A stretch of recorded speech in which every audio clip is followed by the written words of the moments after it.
Holy balls. It looks like we've entered into a movie portal where time and space have not adhered to the fabric of reality. But somehow, ice cream vendors, extremely tall morticians, and little people can all exist in supernatural harmony. Kind of. And you know what? We're okay with that. Cue the music. And in 3, 2, 1, I already forgot it. You will be soon as big as a giant, or like all the others, dead. You think I imagined all of it, don't you? You think I'm insane? That's feng shui. A match made in a bathroom. Just floating into the void. Okay, then. Let's just hit the car with, like, broad strokes. If we get into the minutia about, like, engine size and stuff like that, then we have that one follower that, like, emails us. Yeah. We'll finally get 2. And that other guy, one guy likes it and one guy's just pissed off that we got the car specs I would wrong. go for somebody getting pissed off at us. Come on. Let us know what we did wrong. Start a conversation. I haven't seen this movie in quite a while. Okay, let me ask you, did you watch the remastered version on Amazon? Correct. Yes, I did. Okay. I think I watched it last Halloween, but I had an old copy of it. So this was the first time that I saw the remastered one, and it is beautiful. Very It nice. looks awesome. And you know that's J.J. Abrams' company. Bad Robot. Redid it.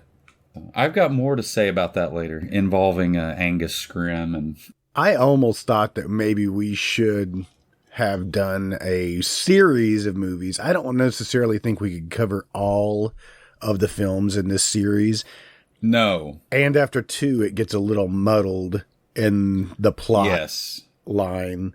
I still enjoy it. It's very surreal and kind of post-apocalyptic and kind of otherworldly and well, and unusual that I think Don Coscarelli directs all of them, right?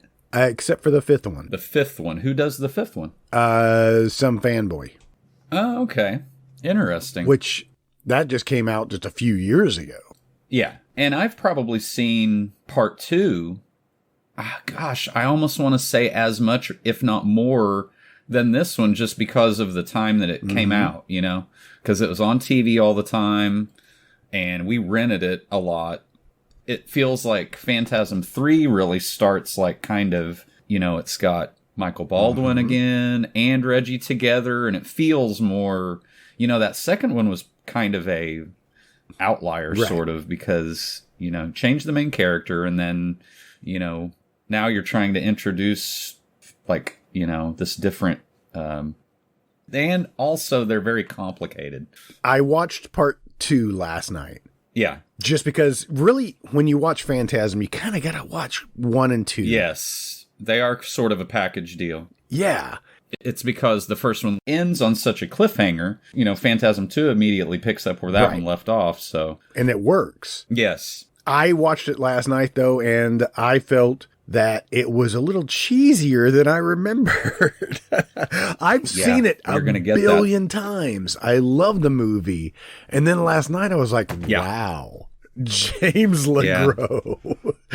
Oh, boy. Man. He does have just that blank look on his face the entire time. I like him, though, for some reason. And that's something I could never pull off is that look that he had, you know, with the T-shirt and the long underwear on underneath. Yeah. Yeah, that is a weird, I mean, especially in California. Mm-hmm. You know, I did not realize until, I must have been watching, you know, an interview with Don Coscarelli or something, but these are supposed to happen in Oregon. Did you realize that, or? I think we see Oregon in part 2.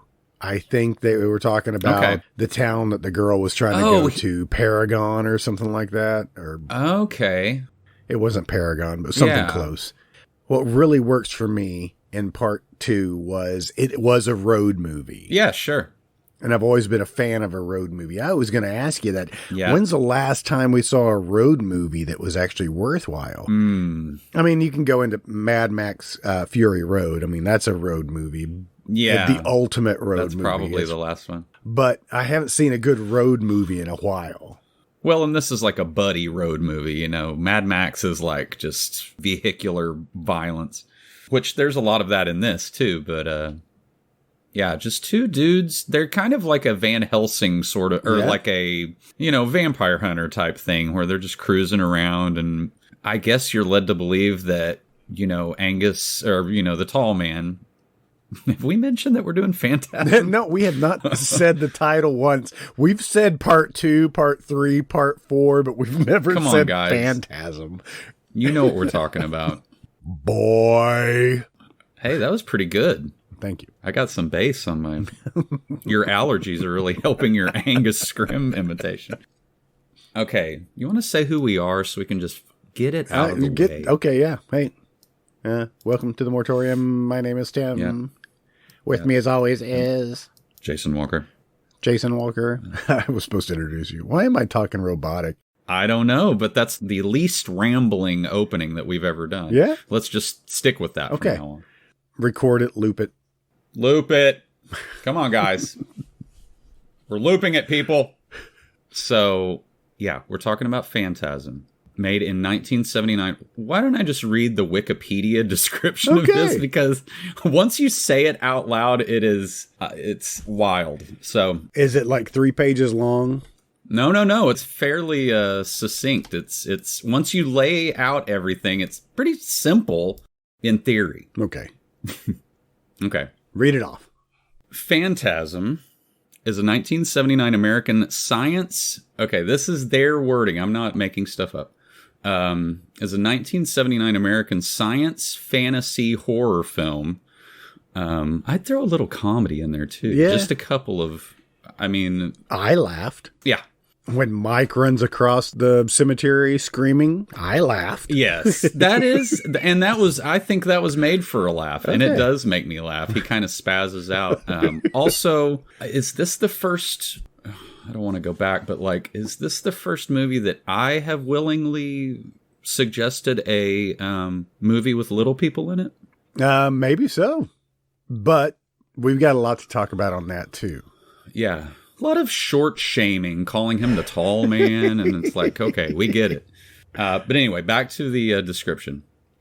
American science fantasy horror film that was directed, written, photographed, and edited by Don Coscarelli. The man. Yeah. I think he got his funding from his folks. I think he's a rich kid. I saw something like that, too, in some of the behind-the-scenes footage shit. Yeah. Yeah. So the first film in the Phantasm franchise, which is how many of them are now? 5. Okay. It introduces the tall man, Angus Scrim, a supernatural and malevolent undertaker. I love that title. That is a great, and that's what he does. Right. Yeah. Who turns the dead of Earth into dwarf zombies to be sent to his planet and used as slaves. Right. Okay, so if you can just kind of think about that for a minute. You had me at dwarf zombies. Yeah, I mean, where do I sign up? He is opposed by a young boy, Mike, played by Michael Baldwin, who tries to convince his older brother, Jody, played by Bill Thornberry, and family friend, Reggie, of the threat. Yeah. Did that sentence make any sense? Was that all one sentence? That was 2 sentences. Wow.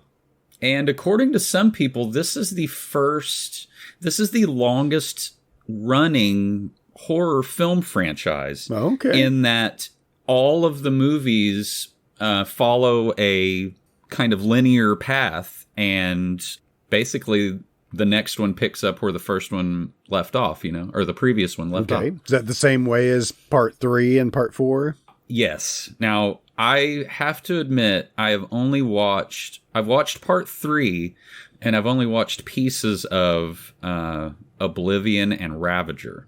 I've seen Oblivion and Ravager at least once The whole storyline kind of all gets muddled together after part 2. Yes.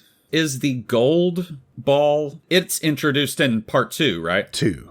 Okay. Yes, correct. I think in 3 or 4 we get a red ball, or is it 5? I don't know. There's a red ball Got in there. lasers. I watched one where there's brains in them.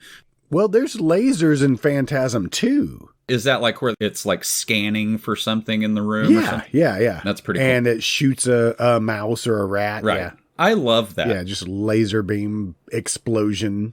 You don't actually see anything come out of the ball and hit the rat. Just... I think it does it by like frequency. Yes. And I'd like to think that there's a frequency, a sound that would make a rat explode. I would like to believe that exists. I'm sure the government's working on something along those lines.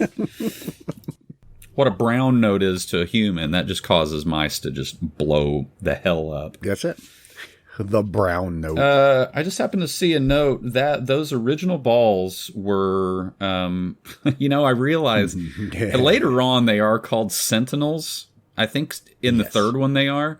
Let's call them that going forward, so we don't giggle every time we say balls, which is going to be like a lot.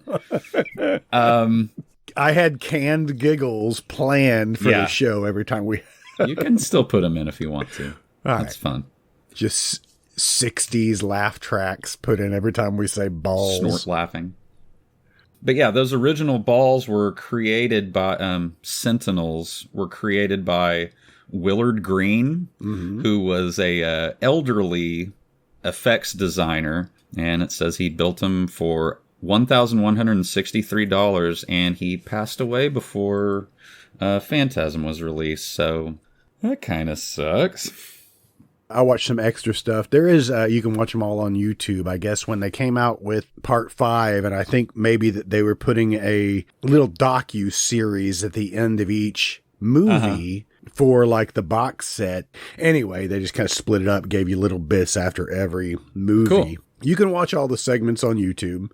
And it talks about how the creation of the ball and how they did some of the ball effects and how some of it was luck that they got exactly what they needed.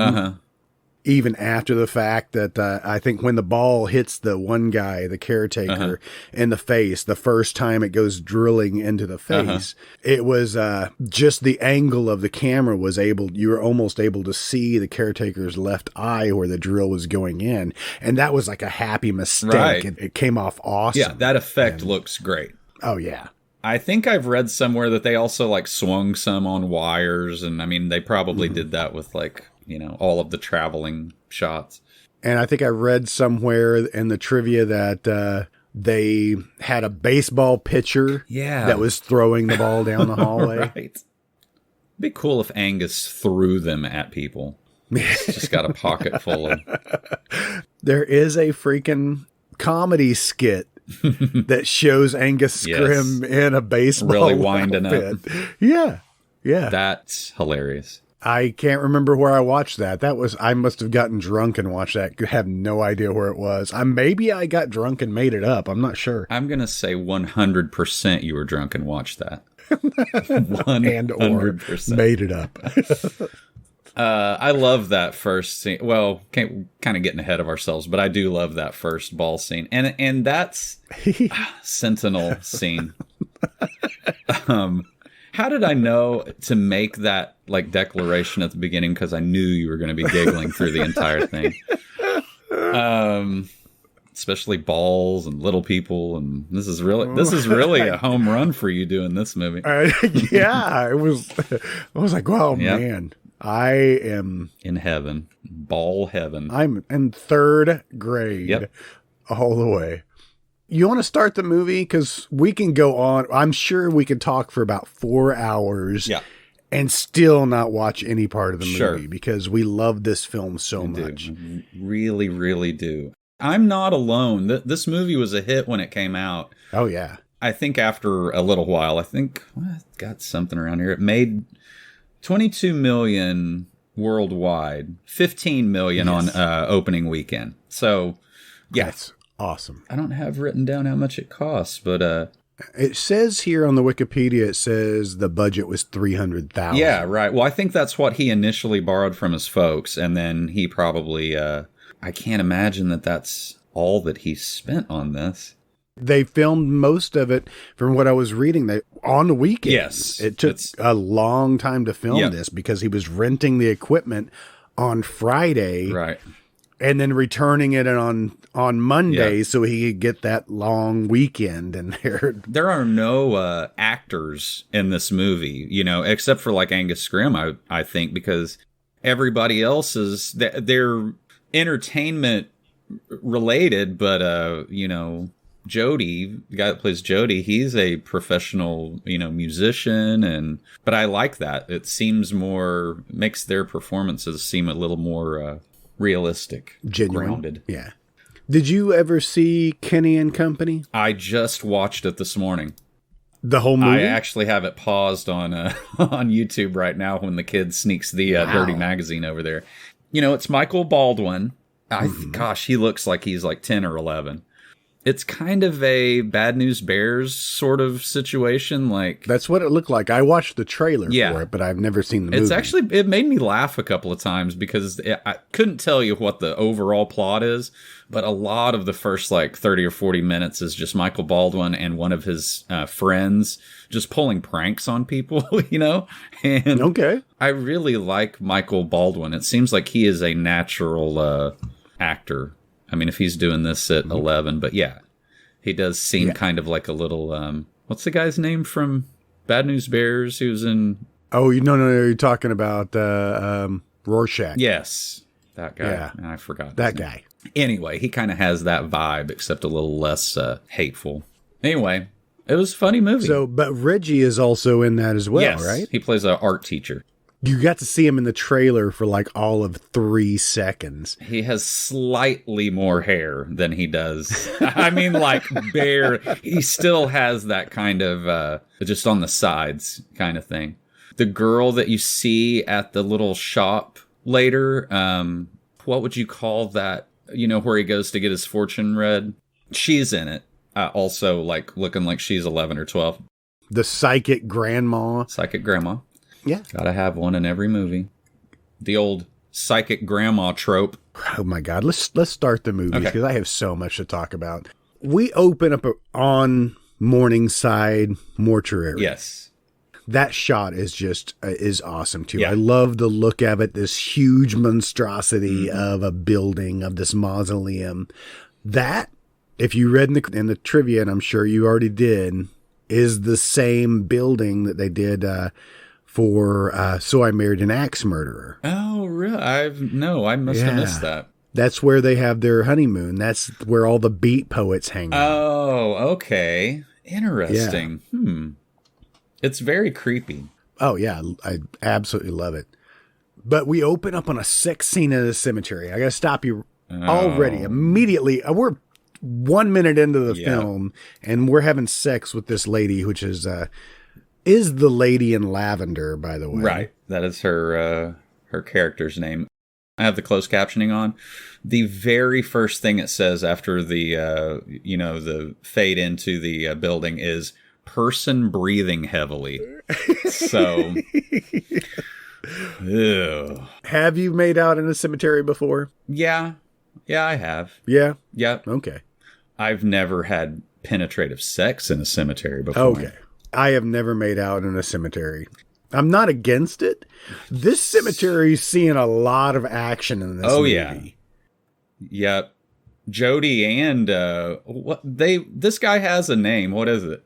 Yeah, his Tommy. Tommy. He looks like a Doobie Brother. He looks like a Doobie Brother roadie. Just finds him blow. Is this Jody and Michael's big brother? Oh gosh, Tim. Man, I feel like I have failed this because we have derailed already. Is he a... So Tommy and the parents have all died in such a short amount of time. Yeah. So Jody and Michael's parents have died from a car wreck. I think that's what they say. Right. I don't know. We'll get to, maybe we'll come across that here in a second. Good Lord. There's going to be some frantic Googling when I go to the bathroom. And I'm not, that's not a euphemism. I literally am going to have to look up like 3 different things now. That's what it says in your closed captioning while you're in the bathroom is frantic Googling. Yep. Boy, and there is no clue on an IMDb about Tommy.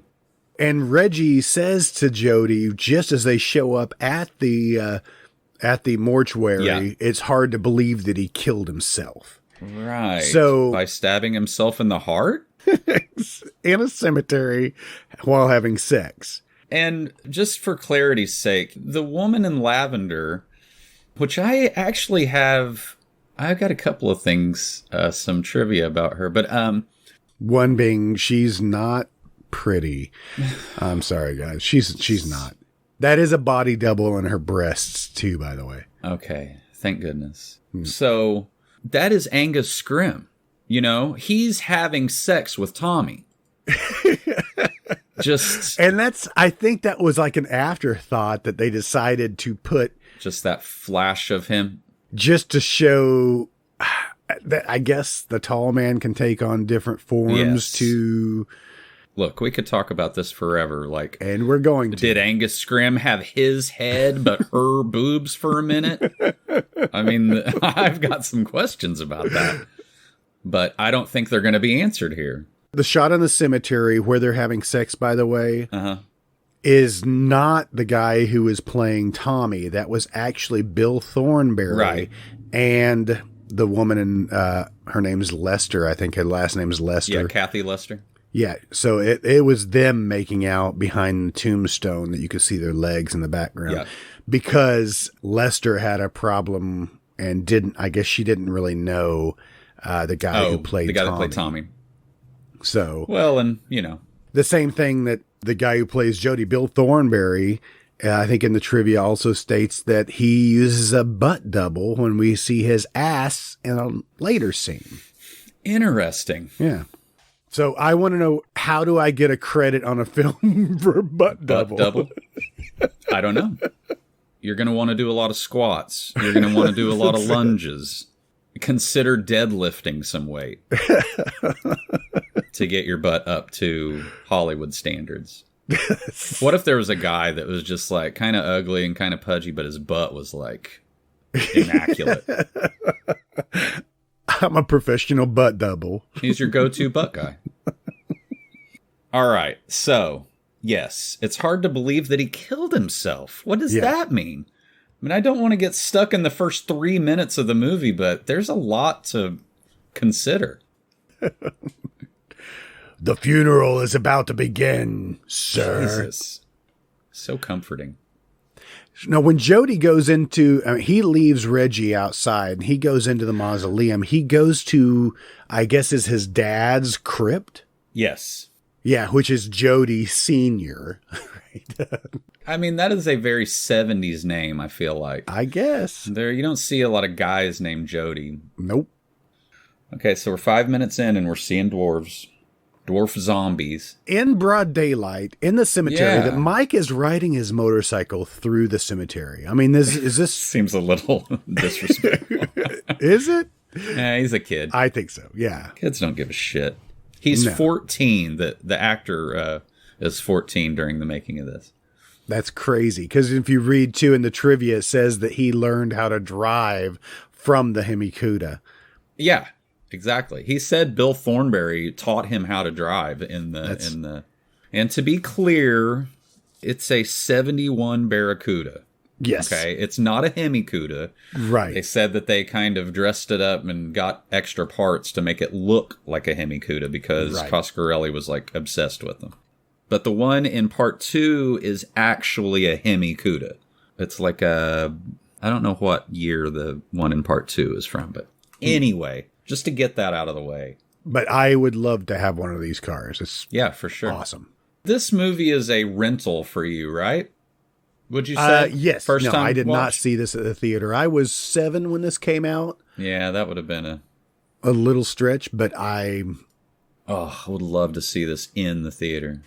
Oh, I would love to see it re-released in the theater. Yeah. The music is love awesome. the soundtrack. Yep. I wish they would have kept more of that in Phantasm 2. Mm-hmm. Some of the original, they changed it up and made it a little bit more hip and more rock and roll. Maybe it seemed Kinda, like, yeah. you know, but I really wanted this original music. For sure. It sounds a lot like kind of Tubular Bells from Exorcist. Yeah, I get that. So Mike goes to this, he goes from the funeral to this psychic to go see Psychic Grandma. Yes. The chick knows him.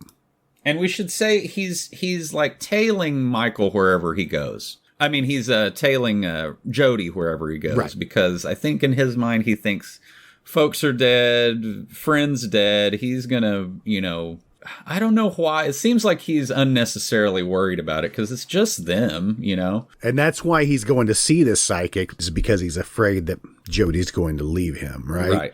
And he wants answers. Yep. I think going to see Psychic Grandma was a mistake. I think it's a mistake to have 80 candles going when the set is basically drapes. It's like a drape warehouse, and they have like, they're even on the like mantle over that. They're everywhere. There's a lot of candle work in this film and in part 2. Yeah. Meanwhile, this chick's blind. What does she care? Yeah. It's not like a Yankee candle where you can like, You shouldn't have the sawdust and hamburger Yankee candles burning at the same time. yeah, that's a bad. They're basically like a Harry Potter Jelly Bellies. One smells like vomit, and that was a poor decision on their part. The woman who plays Psychic Grandma, actually, what I was reading, she had a larger scene. She was supposed to be Jody and Michael's aunt. Okay, so they had a 90-year-old aunt. Yeah. The reason why Michael's afraid that Jody's going to leave is because while he was working on a car, and we see this in a flashback, that him and one of the pallbearers from the earlier, when they Toby. were Jody and Toby, real names in the 70s, Yep. that they were talking about, you know, he was talking about leaving. Yeah. Now, I always thought that it was one of these, that Jody came back into town because of the parents dying and such. But I don't think that's the case, because I guess in the 3-hour version of the film, there are scenes that were cut that talked about how Jody worked at the bank and had a girlfriend. That must have been a groovy bank, because like Jody doesn't look, well, yeah, I guess he's got a leather jacket on now, but put him in a suit and he probably looked like everybody else in the 70s. If you see on the hood of the car when they lift the hood and Michael just starts getting under and arbitrarily wrenching on something. Yeah. He is obviously not working on part of the vehicle. He is, you are on the frame of the vehicle. Yeah. You just cut the brake lines, you idiot. Get out from under there. On the hood of the car, you can see that they got some of the plastic emblem or whatever on the side of the hood that says the Hemikuda. Yes, says it's a 440, and folks, it just ain't. I always think that's a mole on that chick's face. It's actually like a little star tattoo. Yeah. Psychic Grandma has the same star tattoo on her in the middle of her forehead. This scene is very reminiscent of Dune, you know, where they make him, you know, he has to recite the mantra, the fear is the mind killer, and he puts his hand in the Gom Jabbar. You know what I'm talking about? Actually, I read that in the trivia as well. That it's kind of a nod, yeah. Oh, really? Okay, yeah. Well, then, yeah, I'm right. Also popping a wheelie in a cemetery. Sorry, but he's being very disrespectful. This scene with Psychic Grandma, it just sets up for a lot of flashbacks. Yes. And exposition. So we see Michael riding through the cemetery, popping wheelies, and the tall man's there and gives him a look and knocks Mike off the motorcycle. Yeah. Yep. So he has these telekinetic powers now? I don't know what to do with that, because then why doesn't he use that for every damn thing? Yeah. Well, I mean, they state that he is an alien. He's from a different planet. Oh, okay. You knew it was... I sure. I mean, he is transporting dwarf zombies to Mars. I mean, when you say it like that, it sounds crazy, but do they ever establish it's Mars? Because it is red. I don't know that they ever named the home planet or dimension. That's what I wondered. Was it a planet or dimension? Now you're talking. I don't like it that he's an alien. I never got that feeling. I always thought it was another dimension. Yeah, let's stick with that unless someone else, proves us wrong. Why does Psychic Grandma giggle wildly when he leaves?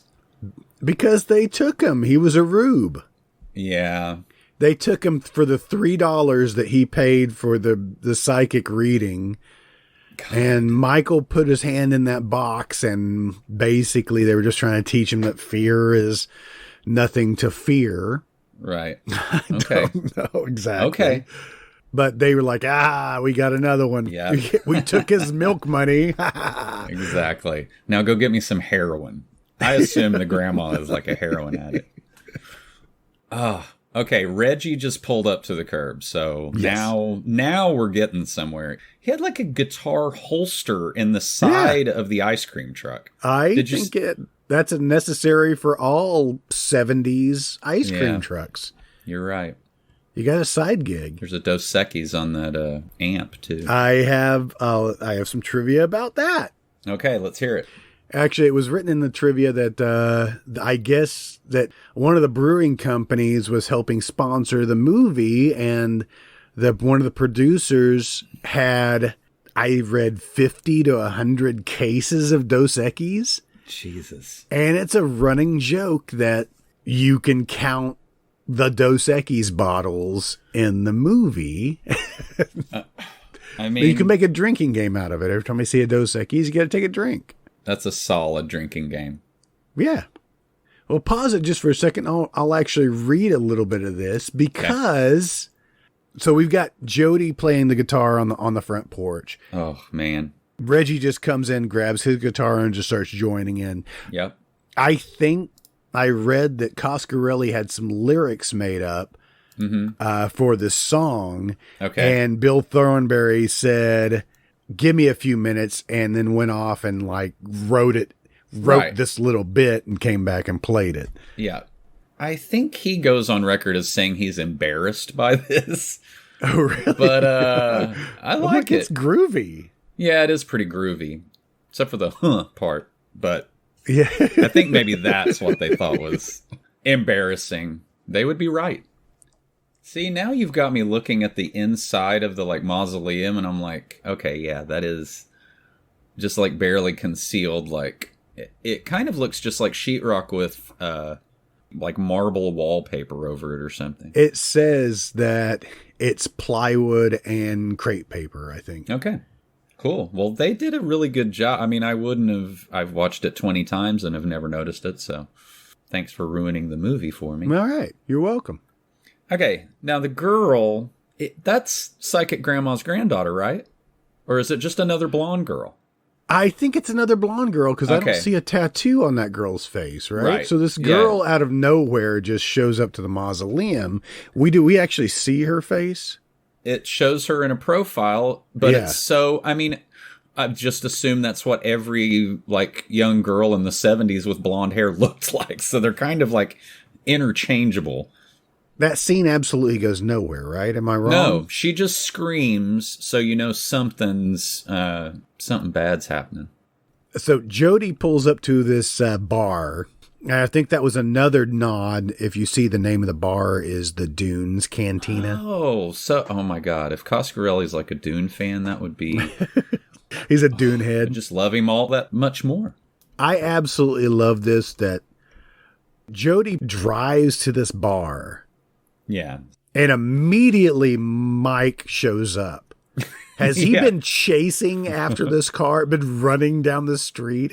He was chasing him as he was riding a bicycle down the street. Why wouldn't he be just chasing after the car? I think he has Jody radar. He just always knows where Jody is and can manage to be there even before him sometimes. I mean, for this movie, that wouldn't be that out of the ordinary that they have a psychic link together or something. Well, the psychic link actually was supposed to be part of the film. What? They mention this in a couple of scenes, and hopefully I'll catch it later, that I think when Michael is laying on the pavement, like after he escapes the back of the hearse, Yeah. that Jody kind of senses him. Oh, Yeah, there's a little scene that just kind of flips back and forth between them. interesting. Not to go backwards, but the friend that just died, Tommy. Tommy, which we haven't. That first break, I'm really gonna, do some research. We can take that break now if you want. Yeah, sure. Hey guys, this is Krista from the Moratorium. Do you like grisly gore and mysteries? Of course you do. That is why I suggest you subscribe to my blog, Suspended Animation, Dormant Stories Waiting to Be Told, where we at the Moratorium offer a number of lurid tales from axemen running around New Orleans to phantoms in Texarkana. And if you're feeling especially generous, head over to our Patreon, where for just a couple bucks a month, you can help the Moratorium grow. And that would be pretty kick-ass.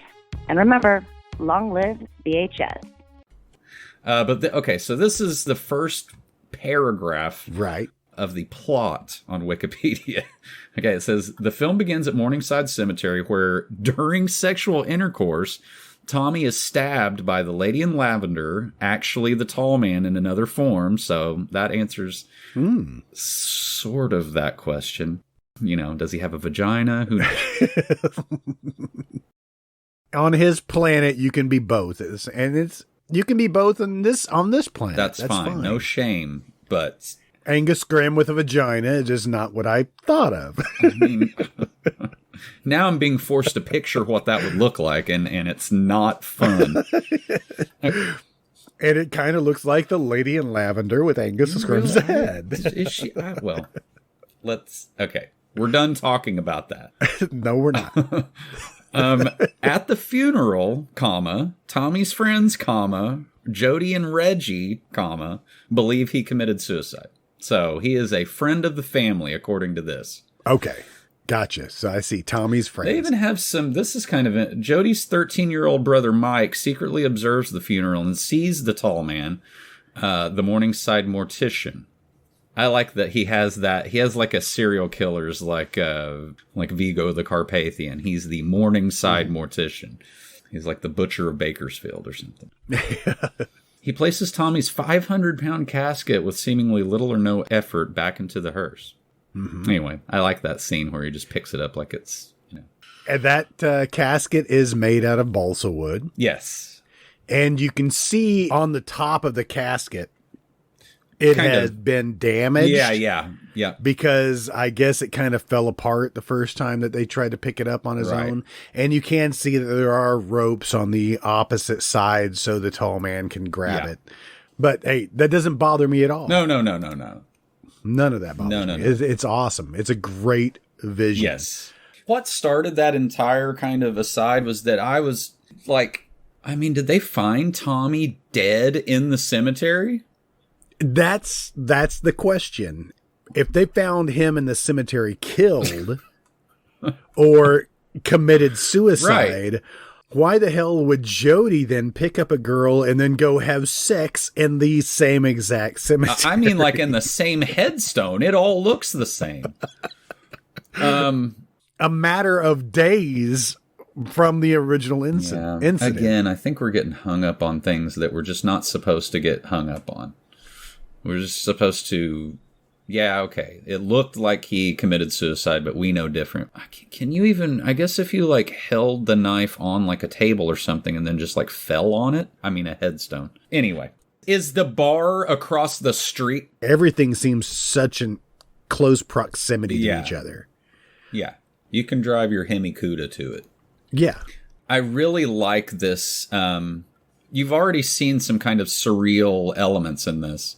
And he purposely made it kind of dreamlike. But this part where he's just in the little wooded area by the cemetery and hears the, it says warbling. Yes, I saw that too. Which I hate that.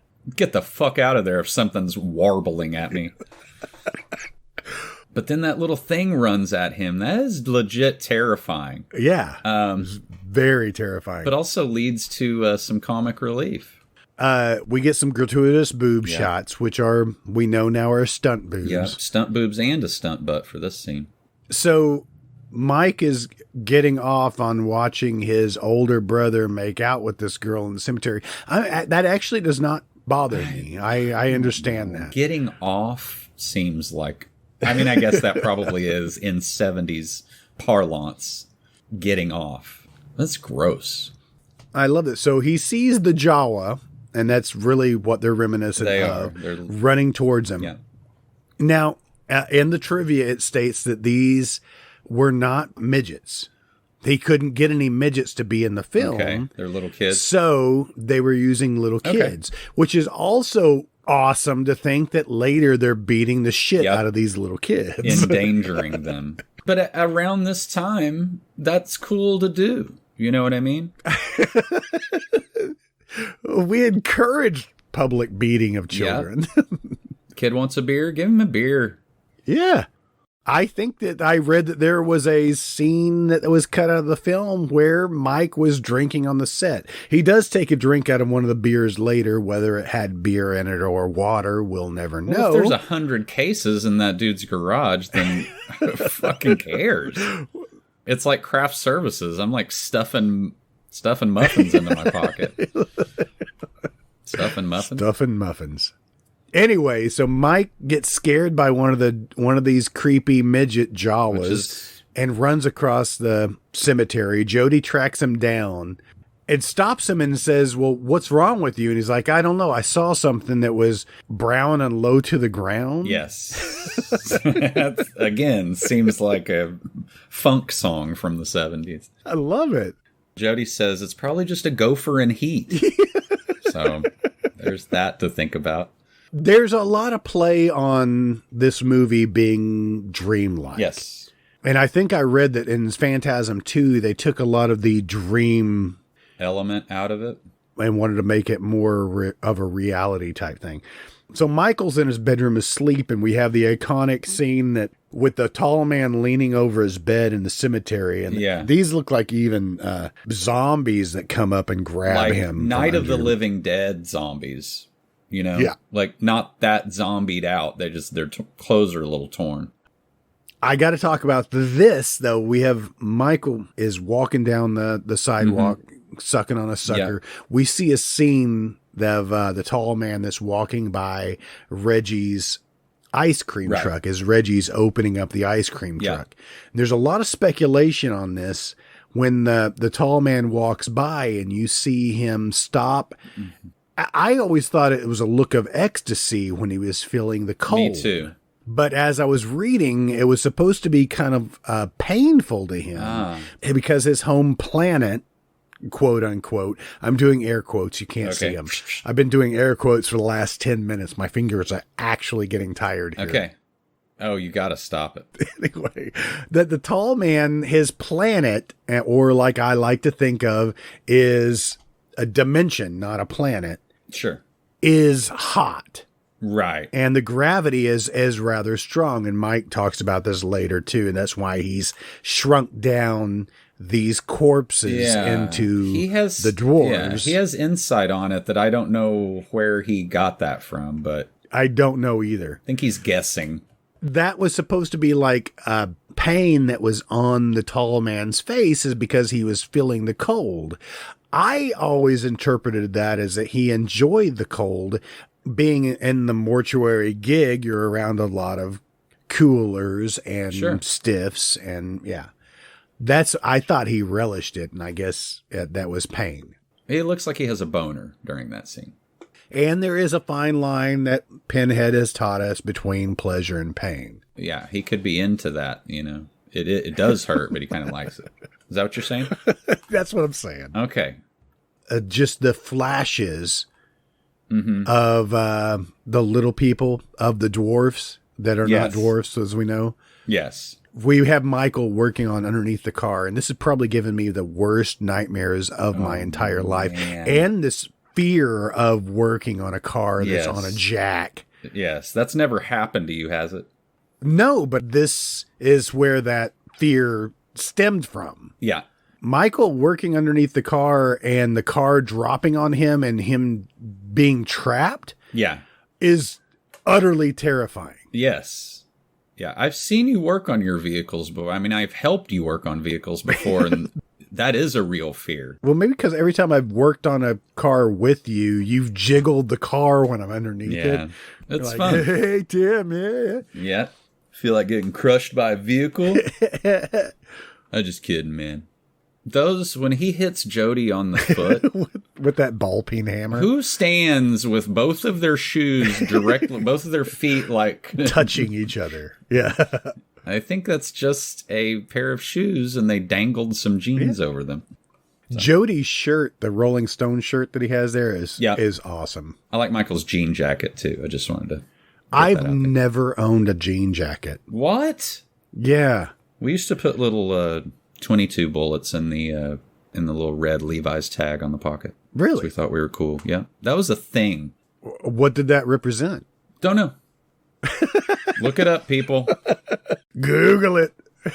Google it. Again, Michael's leaving the house. Yes. And he runs to the cemetery. This kid, Yeah. I mean, we already know he can drive. Jody gave him the keys earlier when he was having sex, and here, take the car home. He has driven home, I think, hasn't he? Or did that not happen because he... They drove home when the banker dude came to talk to Jody. Okay. Yeah. Oh, right. They cut away real quick, but it's made to look like Michael drove. Right. I think he drives later, too, doesn't he? I don't know. We'll get to it. I didn't mention is when Michael was underneath the car that the car was shaking. There's a small pan that when you see one of the dwarves run by, there's a 6-pack of Dos Equis. Yeah. I saw that with a label that the box looked odd. Well, it's probably because it's from the 70s. Yeah. Right? It was white though. That was very strange. I'd never seen like an old bottle like that before. Well, this is Bottle Talk with Jason and Tim. I got to break down this spatial sense here. Okay. Jody and Michael were talking in the cemetery after the sex scene. Yes. Jody gives Michael the keys and say, why don't you just drive home? Okay, so... They walked to the cemetery from the bar. Right. That's what I assumed. And Michael just ran to the cemetery. From their house? Yeah. Okay. So everything's on the same street. Yeah. Everything's real close like. So Michael goes back to the mortuary just to check things out on his own, armed with a knife that he's stuck in his boot. I am already just so into... I don't know if it's like a Hardy Boys situation where it's just... Okay. I just love the whole setup here. He's investigating something in his town that's, But he kicks out the window into the basement. Have you ever used a lighter to illuminate wherever you're walking? I don't think it works as good as you think it does. No, for sure. But then again, like, flashlights sucked back then. Good point. Damn Rayovac. And he's got it like a cricket, kind of those like a kind of circular old lighters. You don't see them a lot anymore. The scene where he's in the basement that he kicked in the window to get into the mortuary. He hits some boxes and a wig head falls down from the boxes. Yeah. That was originally supposed to be a cat thrown in.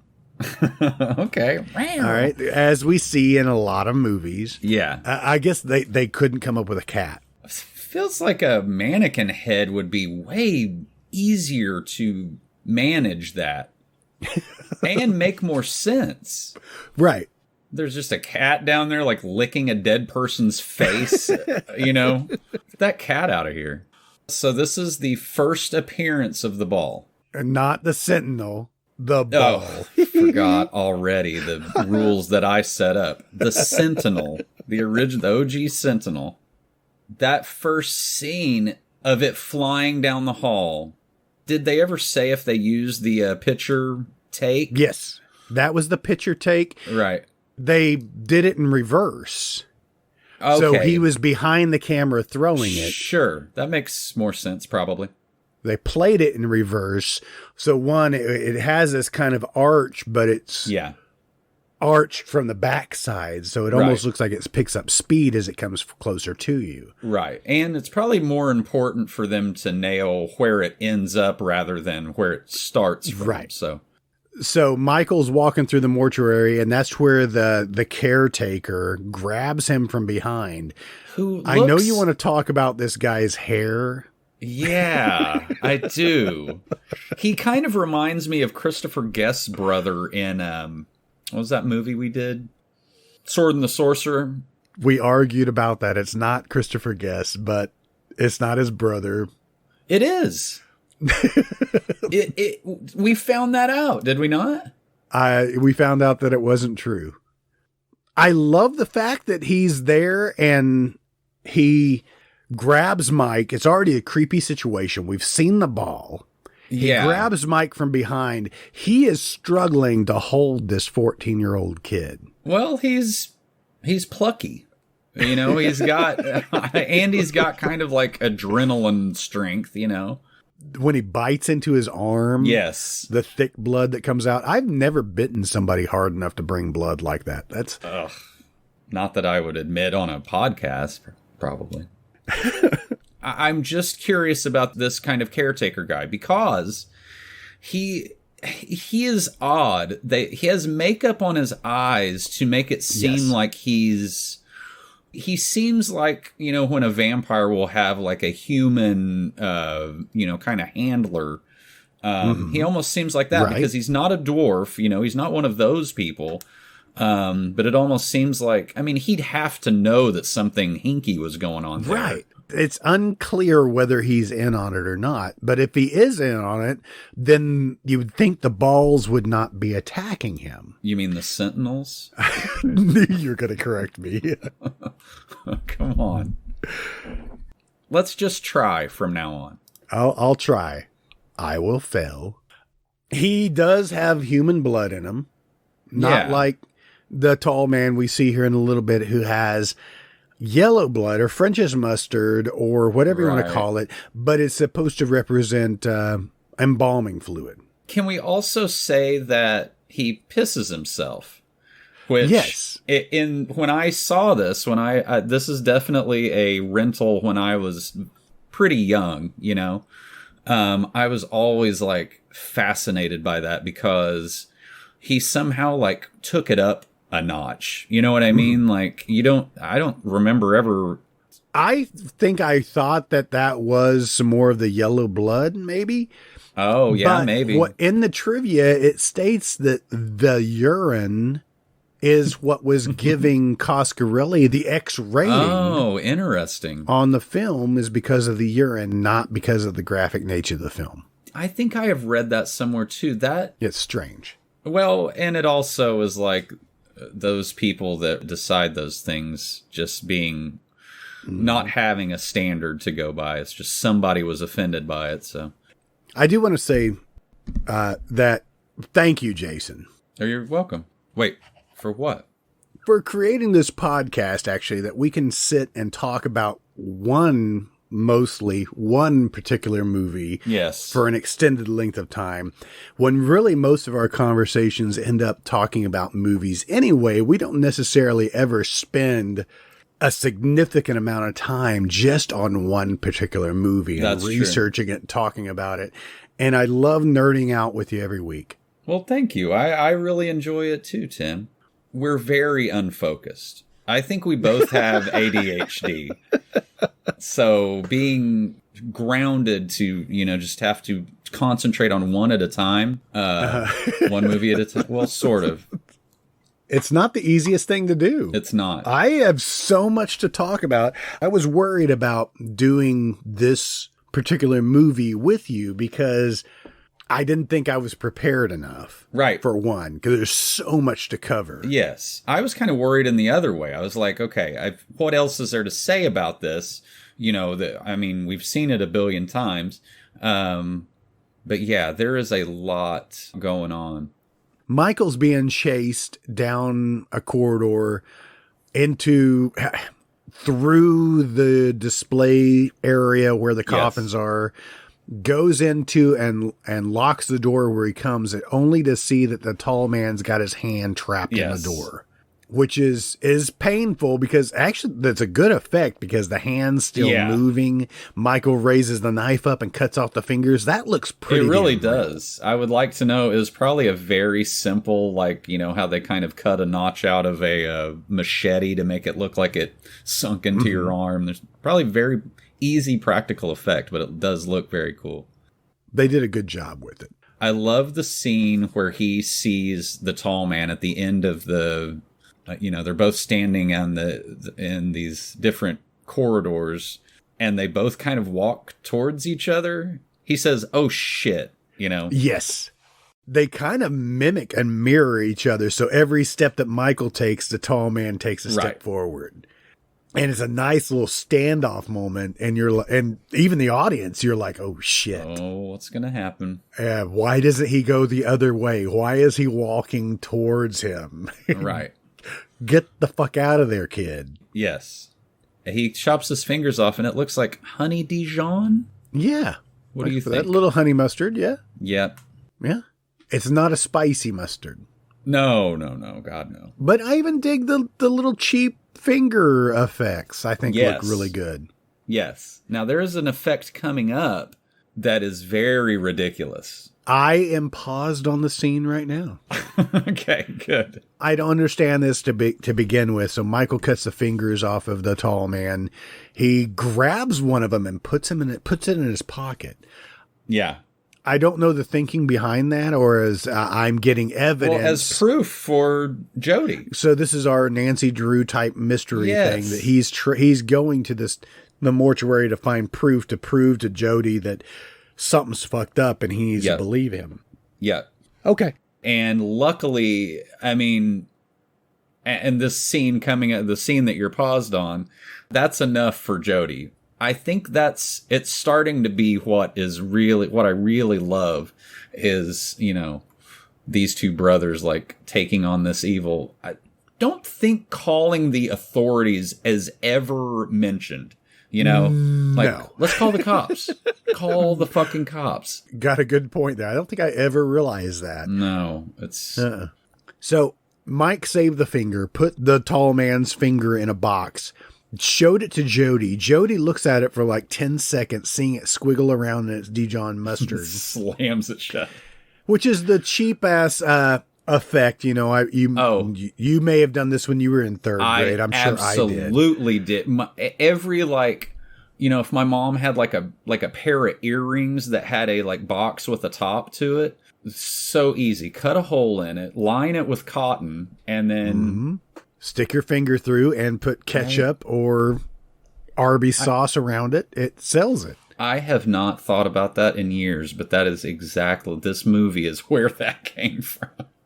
Okay, so I've been proven wrong like 5 minutes later when Michael gets Jody on board. He admits that that's some weird shit.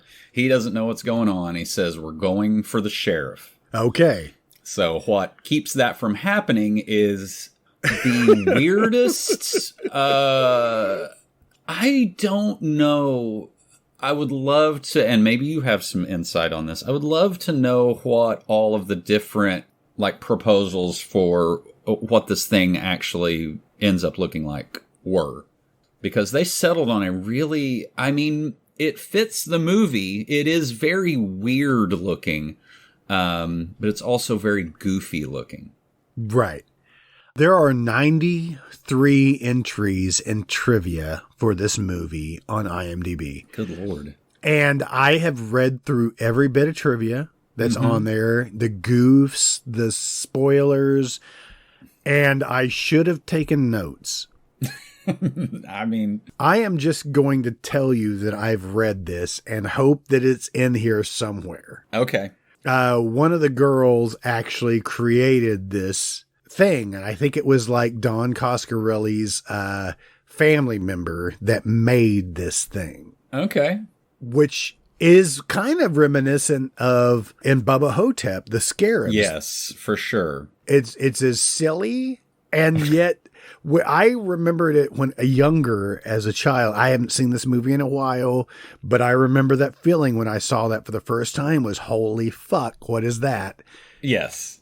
And was terrified of it. Even the acting when this demonic fly thing... Finger turned into a insect. Which didn't make any sense, but he set it up perfectly because the box that he had that finger in was jiggling before.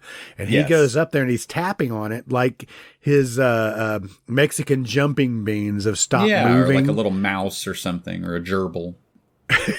I wasn't going to say Richard Gere like I usually do. Well, I just did, but I'm not going to do it twice.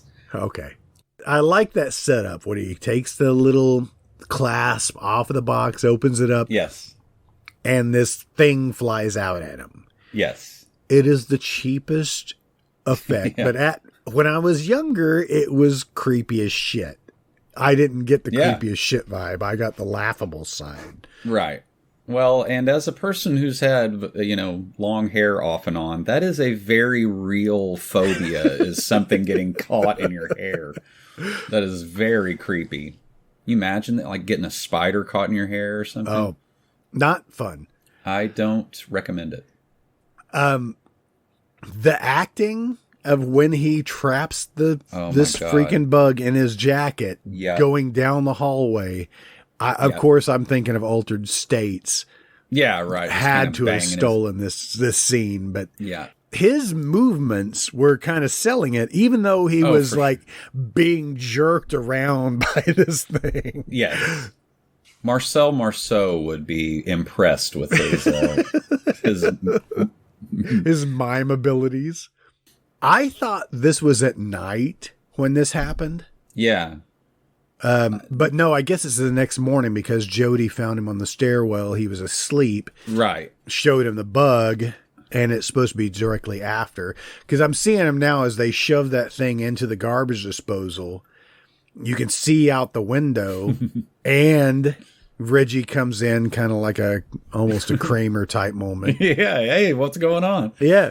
What do you guys look... I love Reggie. Everybody's acting in this is awesome for what it is. I really like Jody. I don't think he's done much acting. He's just kind of being himself. Reggie, too, I think, It's just a cool folk singing dude, Mm-hmm. Everything's mellow until it's not, When Michael and Jody both are trying to get this demonic fly thing down the garbage disposal, when they're holding on to it together, the overacting and movements are so violent. Yes. I do love him stabbing his jacket repeatedly when it's in there. Puts it in the garbage disposal, turns it on, then grabs a knife and starts stabbing. I mean, what are you going to do? Sorry, bud, I ruined your jean jacket. It had to go. So after that, now for some reason the sheriff is completely out of the picture. Unless he's arming Michael because he's going to go. He's walking back to the cemetery. Right. No sheriff, no nothing. Reggie was just there. He saw what happened, then Reggie disappears. It's not clear. There's no time sense, but it was morning. Now it's night. Right. Time has passed. I pray for something weird to go on during the summer, like just have an adventure, Now Jody gets the famous line, you shoot to kill or you don't shoot at all. Right. Classic. He's got a 45. He gives Michael a shotgun. Looks like a 12 gauge. Jody walks back to the mortuary. Right. Michael follows him, and Jody just told him to sit tight. Here's a shotgun. Right. Don't follow me, but he does it anyway. They both just leave the car behind. I mean, do they share land with the mausoleum or with the cemetery? It seems like it. Or maybe the cemetery is so big that it is taken. I don't know. I have no answers. It's close. Everything is close. So Michael tells Jody to where he broke into the window, where he can get into the mortuary and look around. Right. when the little dwarf jumps out and jumps on his back. Yeah. Still scares me to this day. Yeah, for sure. Well, it doesn't hurt that whoever did the sound effects, what would you say they sound like? Oh, my God. It sounds like an animal snarling, but something else, some other like sound effect is in there too, and it really makes a crazy sound. It is creepy as shit. Yeah. Yep. And so this dwarf, he fights with this dwarf on his back, pulls out his gun, aims it precariously close to his own head. Yeah. To shoot this thing off his back. He has like a super sense of like where to shoot this thing. I mean, would the movie have just been over if he had just like shot himself in the head and then they're just cut to his funeral? And that's hilarious. Yeah, well, turns out he was just really, really dumb. He's running from the cemetery and the lights. This is another iconic thing in horror movies, is the headlights being turned on. Christine probably did it the best. Yeah, you don't get that Carpenter lens flare, but pretty close. Jody runs from the cemetery. Shoots at the hearse that comes after him. Yep. Takes a stand. I mean, is Angus driving that? I want to know that, because I think here in just a few minutes we're going to see the car chases, Mike driving, Jody in the passenger seat, and the hearse chasing them down. Yes. And he says that there was nobody in the hearse. I think the hearse gets up next to him and kind of rams the side of the vehicle, the side of the CUDA.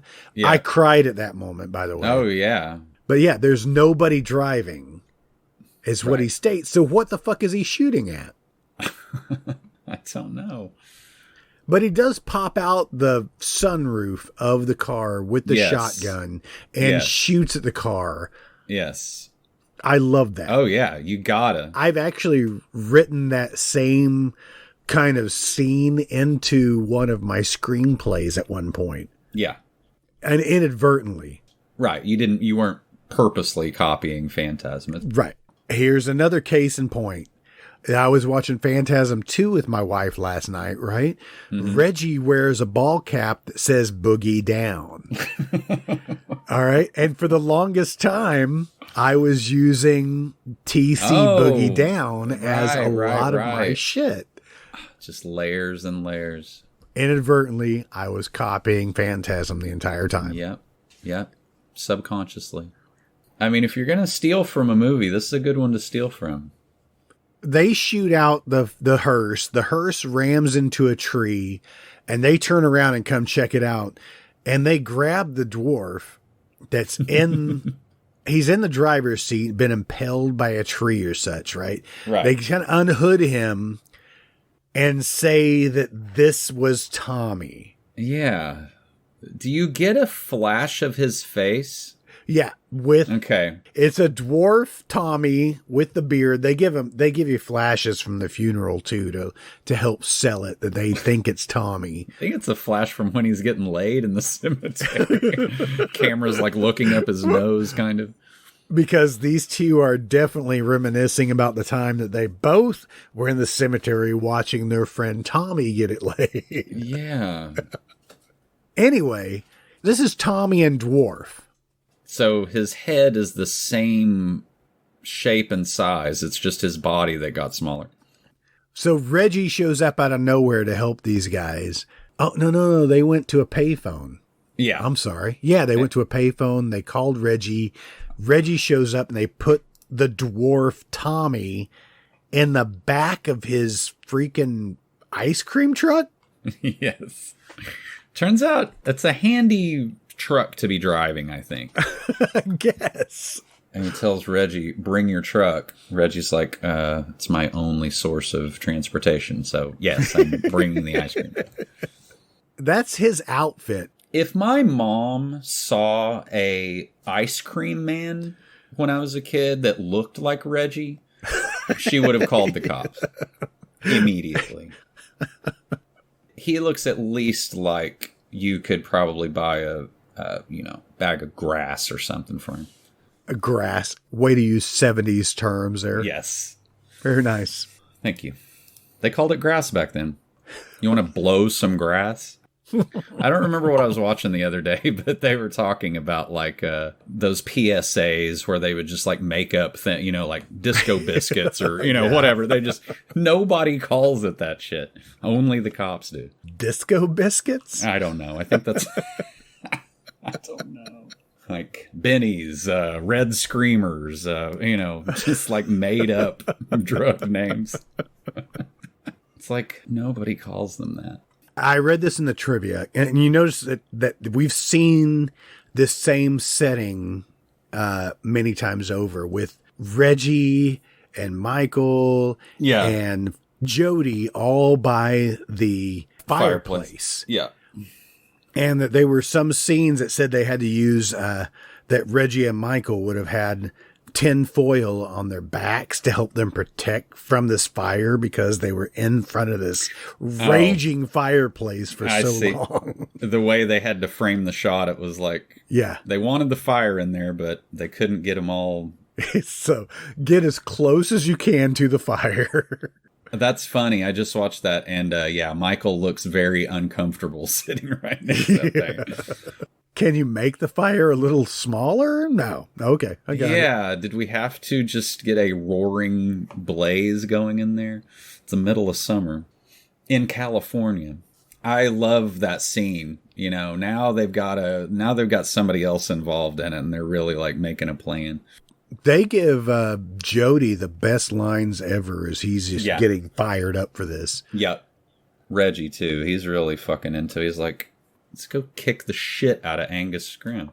Just before that, you've got Reggie going through into the house, and he gets interrupted by a woman this is her only scene. I had to look her up. It actually said she was the maid. We never saw her established for before. The guys? She just comes out of nowhere and scares Reggie, and he's like, "Oh, you almost gave me a coronary."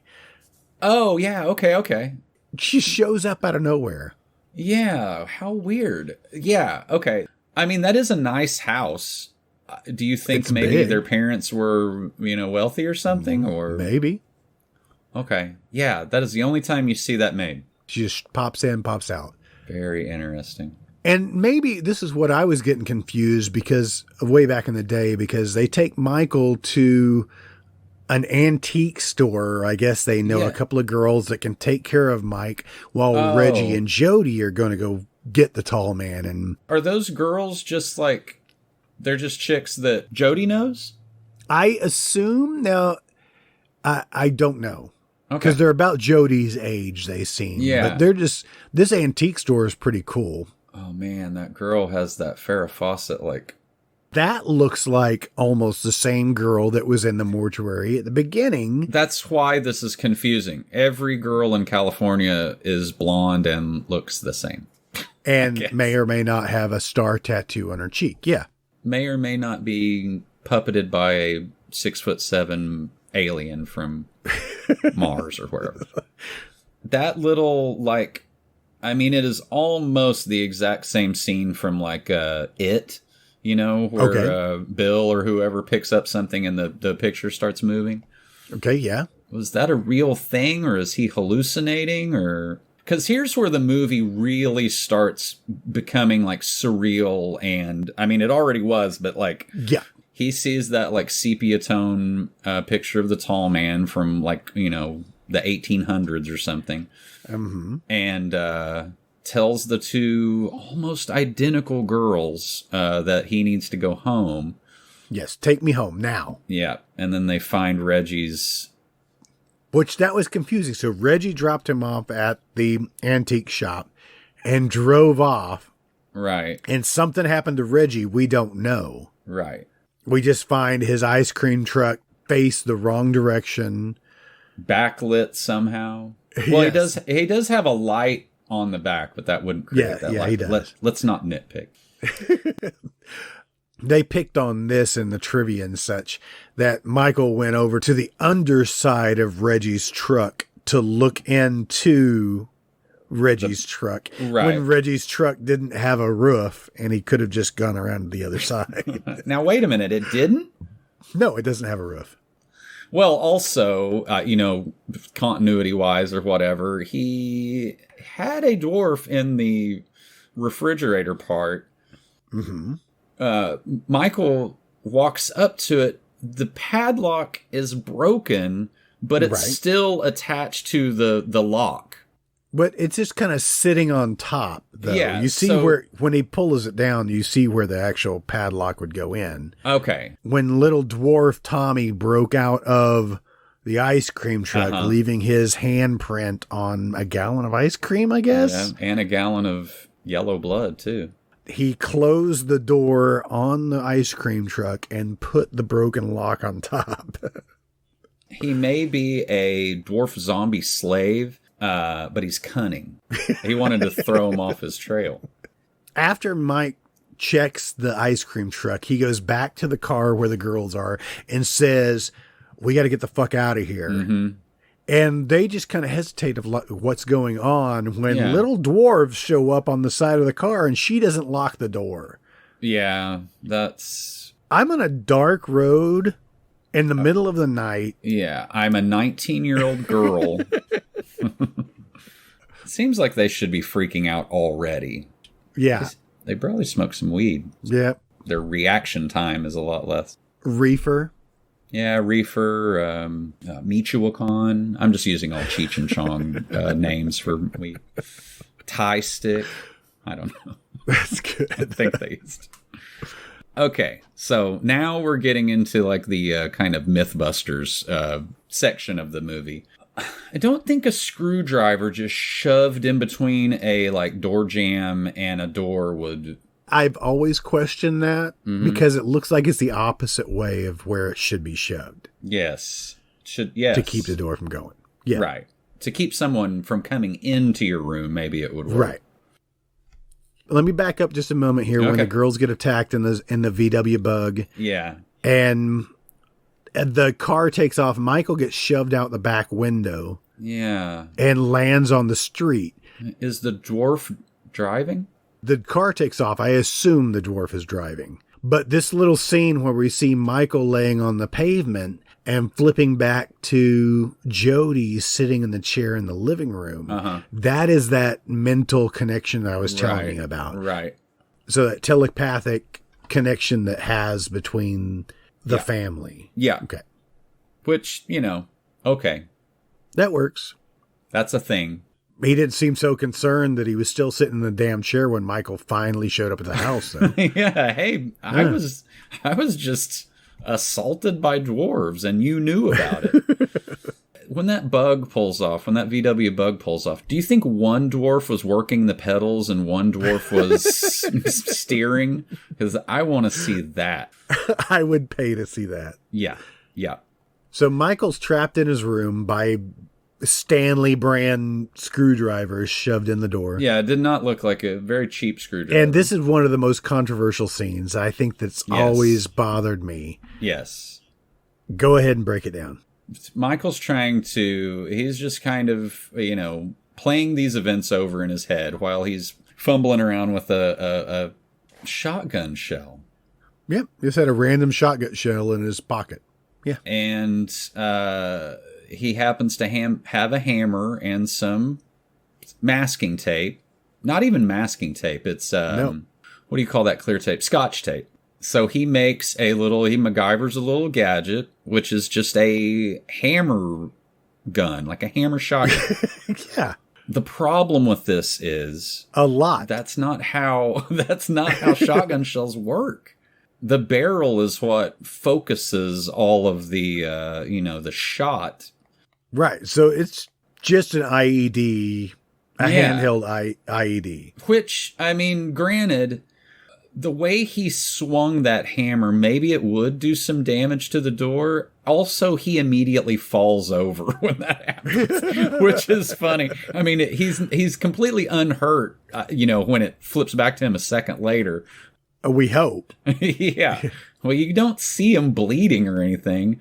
But yeah, it is alarming. And I just have to think, like, how many fucking kids tried that after they saw this movie, you know?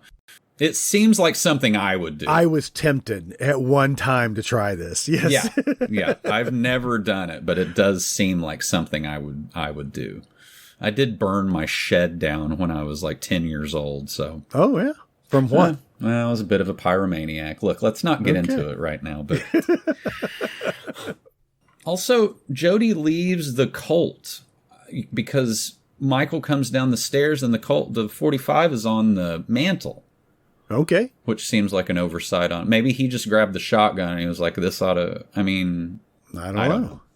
But Jody's reasoning in all this is, I mean, wouldn't you want Michael to come with you? I mean, it just makes more sense storytelling wise, but. When he blows the hole in the door and Michael sticks his hand through to take the screwdriver out, he knows exactly how Jody has trapped him. That is true. Yeah. There's scarring on the door frame where he's done it many times before. Yeah. And like Jody's trying to like make out with some girl in the living room and he doesn't want. Although that would fit, you know, he's tired of Jody or of Michael like shadowing him everywhere he goes. Which is exactly what's going to happen when Jody finally leaves and Michael breaks out of his room to go chase after him. Yep. The tall man's there to grab him. Right. He shows him his fist as if his fingers were missing from his right hand, and then exposes his fingers like he has regenerative powers. Right. He should have flipped him off. They should have used that opportunity. Is this the finger you had, kid? He like does the cranking thing where you like crank up your finger. That would have been hilarious. I would have loved that. I like it that Jody has to know if his parents have been turned into these things.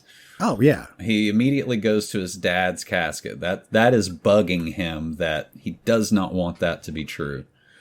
But I don't know why he has to leave Mike behind to find out this truth. I think it just works for the plot, I guess, to have them separated. The rest of this movie seems like the pacing is really well done. Yeah. And maybe it's the quick jump cuts of we're following this character, now we're following this character. Yeah. We're just trying to get them all together. Right, which happens very soon. So Jody went back to Morningside Mortuary to find his dad, to see if his dad is in the casket. And from the angle, it looks like he chickens out. Yeah. And he can't look. Yeah, he's weirded out by it. But we see it when Michael finally catches up to him, which Jody drove to the Morningside this time. Yes. Michael did not. We established that Michael had a motorcycle, but still prefers his feet as his own mode of transportation. Yeah, he has multiple modes of transportation. I don't want it to become a podcast just about how people get around, but it is really weird that they don't just drive everywhere. Right. I mean, okay, if you really want to think about this for a second, it would be really odd if they're like trying to sneak around. It is a place that they can walk to. You know, having a very recognizable vehicle outside probably wouldn't be the best idea. Yeah. So as far as that goes, maybe that is why they choose to. Okay. That makes sense. So they do have a muscle car that is pretty loud. I understand. Yeah. Also, Reggie has a very recognizable vehicle. The damn ice cream man just keeps hanging around the cemetery. I don't know what's going on. That old hippie ice cream man's at the cemetery again. I'd love to have the Hot Wheels for those cars, the ice cream truck and be like, I'm sure I would launch them right into the wall. Yep. With my rubber band powered. Oh, yeah. Muscle car launcher. Yeah. Yeah. Devil's, what was that called? Snake Gorge or something? I don't know. I had some stupid toy back in the day. Rattlesnake Canyon, maybe? Oh, I think you're right. So Michael makes it to the mortuary, finds out that Dad's not in the casket. Yeah. He tells Jody about the secret room that he heard noises coming out of. What are the sculptures that are above the door in this room? Man, I don't know. They're like bas relief. Also, the mortuary has tons of like busts of just various things. I don't know. They really did a good job making this mortuary look like, maybe not believable, but it does look very cool. It's a cool setting for all of this. It looks as big on the inside as it does on the outside. And we find out that one 12-gauge blast can explode a sentinel, Yes. which is good to know. Or as I like to call it, a shot in the balls. Yeah. You could call it that. There's a lot of flashback sequences, but when they go into this room, now Reggie shows up out of nowhere. They all go into this room where they find the tuning fork portal to the quote unquote other dimension, other world. Yeah. And then when Michael, he has this flash to him putting the hand in that mystery box at demonic grandma's house. She's demonic grandma now? Psychic grandma. Psychic grandma. We haven't determined if she's just flat out evil yet or not. Oh, I'm sure she will be. Reggie really is the Kramer of this. He runs up and slaps them both on the back. That's what you do when it's, I mean, I guess that probably is what you do, but I'm like, thanks, Reggie. I just shit my fucking hands over here. You know what I never pointed out before now? That I believe Michael lost his shoe in the basement way back when. He sure did. He still has those shoes, by the way.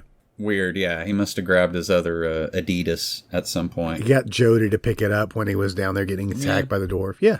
Yeah, probably so. They should have at least shown a scene of him giving his shoe back for continuity. So we have Michael kind of goes in through the portal and sees a glimpse of the tall man's world. Yes. It's not until after this that he exclaims that he's thinking that he's stealing the bodies, shrinking them down, using them as slaves in this world that is supposedly has high gravity, and that's why he has to shrink them down. That is a big jump in logic to like, he suddenly, I mean... He understood it all. Right. You told me this, and I still have trouble believing it. Well, if... Maybe some of those cut scenes, since they have a psychic link, maybe there is sort of a, they're kind of going off of, maybe it's because of their proximity to this thing that they can, hear each other's thoughts. So they can also kind of hear the tall man's thoughts. I don't know. I'm completely speculating about that. The further adventures with this series go into this link between the tall man and Mike. I'm sure they do. So whereas we know for some reason, and we just think it's because of he's just evil, he's trying to kill Mike, but there is a connection between him and Mike. I'm not going to go into the mythology behind the Phantasm series. Let's just enjoy 1 and possibly 2 here, just in its entirety as just straight up horror films. And not go into that because it gets a little bit muddled of how the connection is. It does. I mean, I do kind of like it that it's a little vague, that you don't have to know the entire plot to know that something creepy is going on, But yeah, it does make you think. It's like, what is he doing with those midgets? Sorry. I want to have all the answers to that question. Yeah. And I feel like I should make up a few right now. What do you guys think? What does he do with all those midgets? Does he do like a, kind of a crowd surfing thing? They're just kind of all holding the tall man up, carry him wherever he goes. Mike sees the other dimension. They pull him back into the room, which is just a white room. It's this blinding white room. And I think I read in the trivia that the crew had to wear sunglasses because it was so bright in there. Oh, yeah. I'm sitting in a dark room. It kind of hurt my eyes, too. These trash barrel container things that house the dwarves while they're in stasis, waiting to go to the other planet. We don't know. This is not explained whatsoever. Well, he probably had like you have a couple of good weeks and you're kind of ahead of schedule. So he's got some sort of inventory built up. I got some dwarf backstock I need to take care of. Yeah. Yeah, we've got to rotate those things. We want to get the old ones up front so that they can be, you know, in date. They do have a finite shelf life. Beautiful. In the trivia too, because the lights go out on while they're just talking about this, everything from this big bright room goes completely black, like somebody shut off the power. Mm-hmm. In the trivia, it does say that when they were remastering this cut for VHS or what, that the person that was cutting it thought that that was the end of the reel and cut out all the dialogue that they have in complete blackness. Oh. So the original VHS of the film it's missing that part. It cuts directly to the outside of the mortuary where now Jody is outside with the shotgun. Huh. That is a very abrupt, like, okay, he's outside now. Yeah. You know, like. It didn't make any sense and yeah. I don't necessarily remember it like that. I've seen this too many times since. Yeah.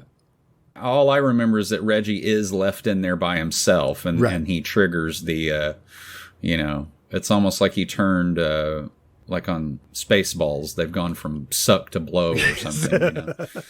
Or vice versa. Yeah, so he touches his hands on that tuning fork thing and it starts just pulling him into this other dimension as all the barrels keep flying past him. I read in the trivia too that there's a mark on his forehead during this scene where he's been hit before. I saw it. His little bald head is a little red right there. That is a cool effect, though. A very like simply done, you know, kind of a optical illusion kind of thing. It does look really cool when all the drums are falling into the thing. They're flying into the void. Yeah. I think they had a rope tied to Reggie's foot. I think I read that you could see in a couple of frames if you stopped it where they were trying to pull him back. Yeah, to help him seem like he's really struggling. Somehow when Reggie touches the tuning fork pillars, it breaks the seal between the other world, the other dimension. He, you know, like turned it on basically, like to ship. Yeah, ship mode. Yeah. Jody was outside and he ran into the woman in lavender again, who was now actually affected by the turning on of the. Yeah, that was weird. Which we've already stated that the woman in lavender, I guess, is Angus Scrimm. Yes. I mean, I think he's just thinking that, like, you know, guys are just thinking with their dicks. If they see, like, a hot blonde, they'll drop, even though they're in the middle of, you know. And that's what happened here when Reggie ran out. He saw the woman in lavender and had to stop. And he's like, oh. Went straight for her. A chick. Also, the tall man, if that is the tall man. Which we get another glimpse of. He keeps stabbing people in the stomach. Yeah. That's not the quickest way to kill somebody. Or maybe that's what he's... Well, no, because he's taking dead people. Oh, I don't know. So somehow the woman in lavender, who was Angus Scrimm, stabs Reggie in the stomach as he's trying to escape. Yep. He's quote unquote dead. I don't know. It looks like he just looked really... He looks very tired. He just needed a nap. Yeah, constipated. Yeah. There was a bit of trivia because there's so many giant fans blowing against. Yes. Michael Baldwin was tossing rocks into the fan as a joke, and which pelted the other actors. Oh, that is not fun. That is not funny at all. No. That type of prank will put an eye out. Yep. So now everything is just falling apart. At a certain point, it feels sort of like Student Bodies. You know, where at the end of Student Bodies, where everything just keeps on getting like weirder and weirder. Just ramp up the awkwardness. Yes. Jody says something about a mine shaft. And this is the first time we've heard about a mine shaft. New information. This part of the film was a little awkward for me. So yeah, this mine shaft, Angus is chasing Michael.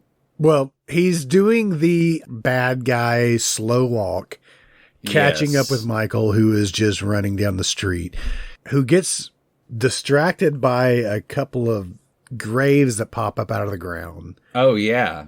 Gets trapped in a small mud puddle, which hands come out and grab his ankles. Scary shit. Sees the woman in lavender. Yeah, all kind of dreamlike. Yeah. That's what I was saying, like student bodies where all of the things are kind of flashing past at the same time, you know? And really make no sense when they're together. Yeah. Where it cuts at the end of that scene, the tall man falls for it, I guess. I guess you're meant to believe that Jody has camouflaged the mine shaft, you know, in how much time did he have? 10 minutes, maybe? Maybe. But anyway, he throws a bunch of styrofoam boulders down onto him, and then it just cuts. Yep. It just cuts straight to him and Reggie at the house. This is where I wonder if the 3-hour version, there's some lost footage in there. Yeah. You can see when Mike jumps over the mine shaft. He knows exactly where it is, even though it's camouflaged at night. He knows exactly where it is and knows exactly how to jump over it. Because him and his friends, which he doesn't really have any friends, there are no other kids in this movie or this town. Or people in general. That could substantiate the business of an ice cream man. Just stating that. Yeah. The ground shakes. You can tell that it's just like plywood and dirt on top of it when the tall man falls down this mine shaft. Jody pushes the rocks on him. Jump cut to Michael and Reggie back at the house, and a lot of exposition of how Jody's dead. Yeah, he died in a car wreck, they say. I wonder if maybe part of Reggie's hair loss is just sitting so close to open flames all of the time. It's just kind of like sizzled the top of his head. In this little exposition, and we're talking about it, where Reggie's just adamant that Michael's had a bad dream, that the tall man and all the above was just part of his dream, the woman in lavender, everybody's seen. We show a different cemetery where Jody is buried. It is not anything like any other cemetery we've seen around this Morningside.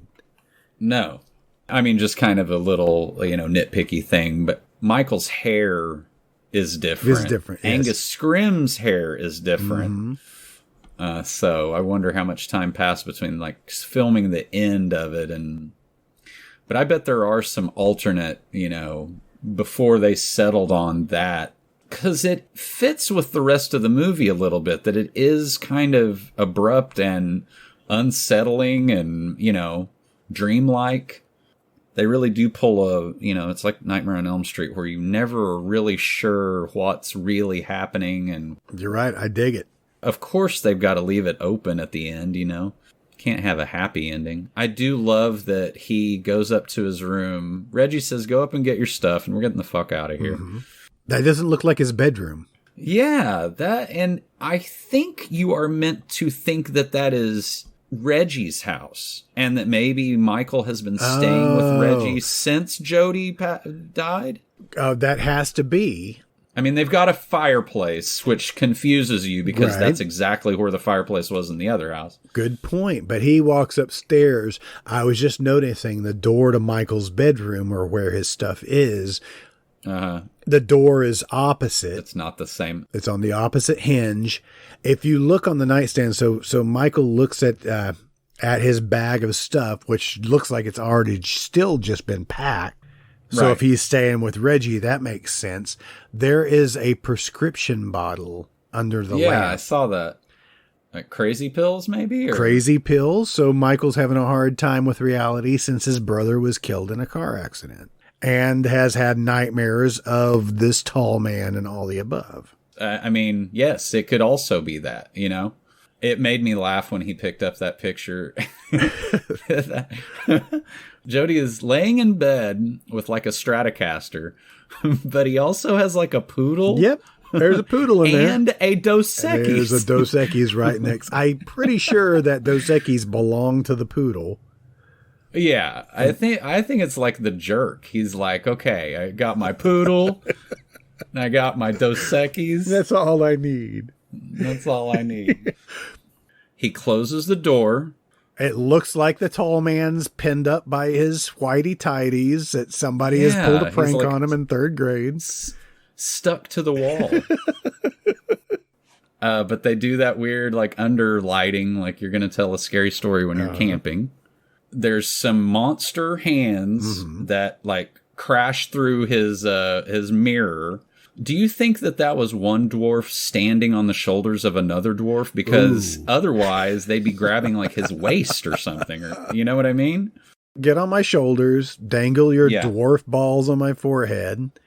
Yeah. And we'll grab this kid and pull him through the mirror. In another scene earlier when Jody was at the Morningside mortuary, he was at home in his chair, but having a dream that he was at the mortuary. Right. And behind him, the door pops off and hands reach down and pull him back. Oh, right. Those are not even made up hands. They didn't try to put makeup on those hands whatsoever. Are there different stages of becoming a dwarf zombie, maybe? We got freshly dead dwarf zombie. You know? But as we see in part 2, I guess it doesn't matter how old the bodies are for the tall man to dig them up and use him in his dwarf zombie army. Yeah. I mean, like, Tommy, he looked the same, except with, like he had, like, a mud dauber's nest on his cheek or something. I don't know what that was, but he'd only been dead for, like, less than a week. Right. If Tommy actually even existed in reality in this film. Because if we're summing it up right at the end with Reggie telling Michael that you're just having weird dreams because your brother just died. Guys, if you're listening to this podcast for answers about this movie, I got 0. Sorry about that. You have wasted your time. Less than 0 answers. You could have been watching the Great British Bake Off by now. And the entire series. Yep. Are we going to go on next week and watch part 2? I say let's do it. You want to do a double feature? Yeah, I think we should. Because we have so much to wrap up on this, even just this viewing. Yeah, I'm definitely going to dive into the web and try to answer some of these. Go to the dark web and see what they have to say. Yeah. I mean, I think that's why there's so many sequels. I think they attempt to explain this. I think we're going to, it's going to swing the other way where it's like, okay, now we've explained it too much, Gotcha. We want some mystery. Part 2, I've seen a ton. 3, 4, and 5, not so much. Right. So it is going to, I think I might check those out. It is going to be. That's a lot of watching. I know. I would love to do a 1 through 5. Good Lord. I don't know that we're up to that. I don't So let's just dedicate one more episode to the Phantasm series and see what we can make sense of. Yeah, maybe bring in some elements from the other ones, but by no means do a comprehensive, because that'd be a lot. I mean, we'd be tired. That would break of this. me. Yeah, exactly. We'd never want to watch it again. All right. That's a good plan. All right. Next week, let's do Phantasm 2. Phantasm 2. I like it how on the fly we just make it harder for ourselves and hopefully make it easier for our audience to understand this series. Yes, exactly. We're real easy breezy here at the Moratorium. We just kind of do whatever we want. I think you just said we fly by the seat of our pants. Yep. What does that mean? I don't know. I just said it and then just looked at myself in an imaginary mirror going, what? Why did you say that? Idiot. My God. Oh, man. Well, I love this movie. I mean, it's for sure in my top 10. Even the problems I have with this movie, they're minuscule. Yes. I love it for what it is. Yes. I love watching this movie. Just like our Italian movies, don't think too much about it and just enjoy it for the visuals And maybe you'll come off better than trying to break it down like we were attempting briefly. Phantasm makes those Italian movies seem like, I mean, you know, Phantasm is like super well thought out and totally makes sense compared to those. I still don't know what's going on in House by the Cemetery. It says here in the trivia, the effect of the mansion disappearing in a bright, colorful light. So weird. This guy who did many of the effects on the original Star Trek series. Oh, yeah, right. It is a transporter effect. It makes no sense, but still kind of gives you a reminiscent of Poltergeist. Yeah. Yeah. And the headstones popping up out of nowhere. And yeah. Although this was. Oh, my God. This was several years before. That's what I was thinking. So who. I think we know who stole from who. Yeah. Both great movies. Yeah. I was very reminiscent when I watched Phantasm 2 last night, and we'll talk about it next week now. The staircase at Reggie's house, where the dwarves start coming up at the very beginning of Phantasm 2, is very reminiscent of the house in Poltergeist. Yeah. Yeah. I also thought this house too, like that same, I wondered, you know, where they filmed that too. It can't be this house because I think it was a little too open. That little stairway is very narrow. I love that opening scene for part 2. I'm fired up to watch 2 now. I had to watch it last night just because.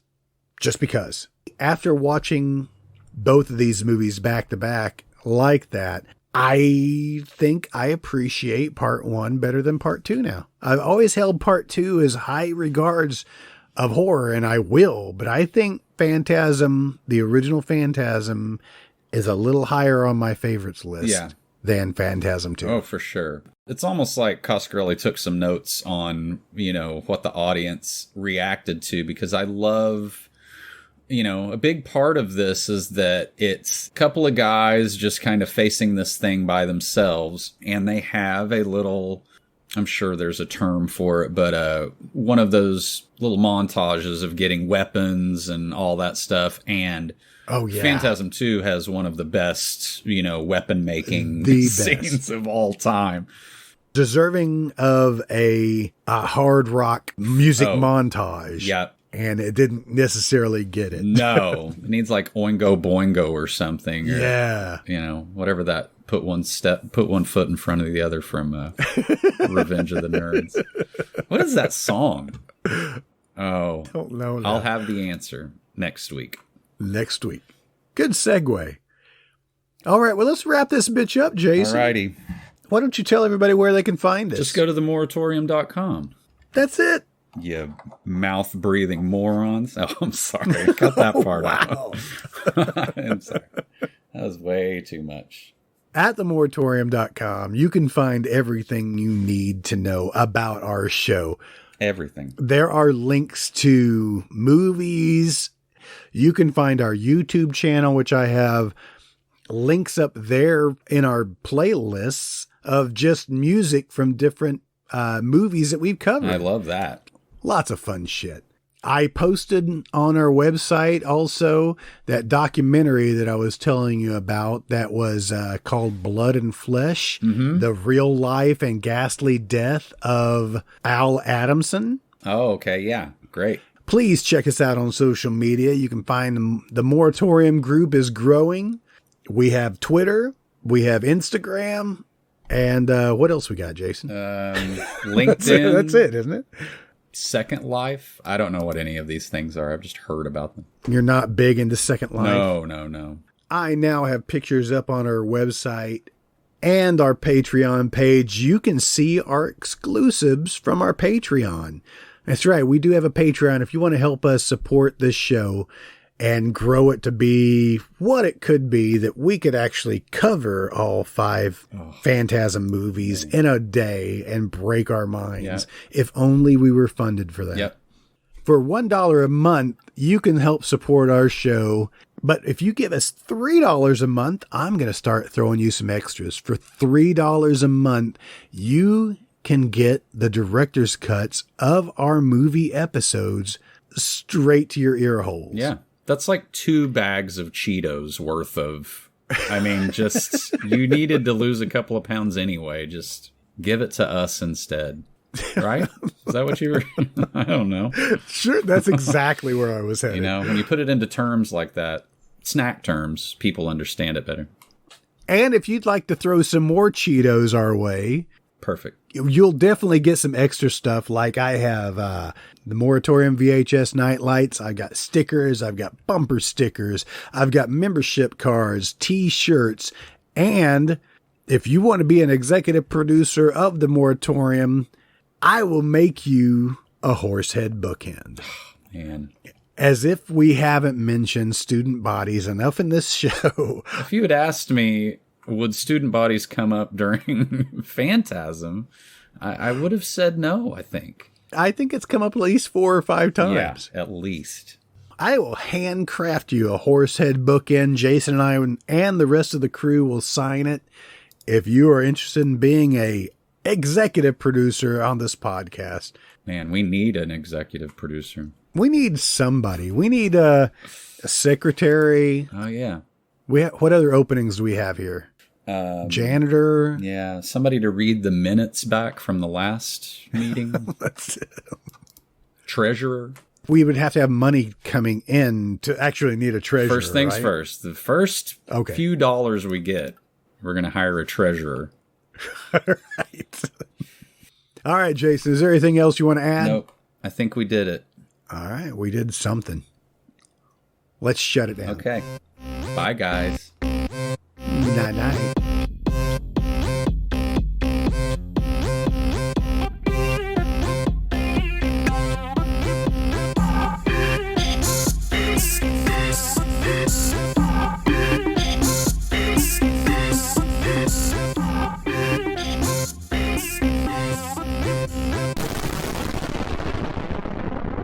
You've been listening to The Moratorium, an MT Cornfield production. Tune in next week when we continue this dive into the realm of little people and flying balls. And we have a great time with it. If you have any movie suggestions, or just want to tell us how much we really suck, you can contact us at moviemoratorium@gmail.com. Thanks for listening, and long live VHS. You had me at dwarf zombies. Yeah, I mean, where do I sign up?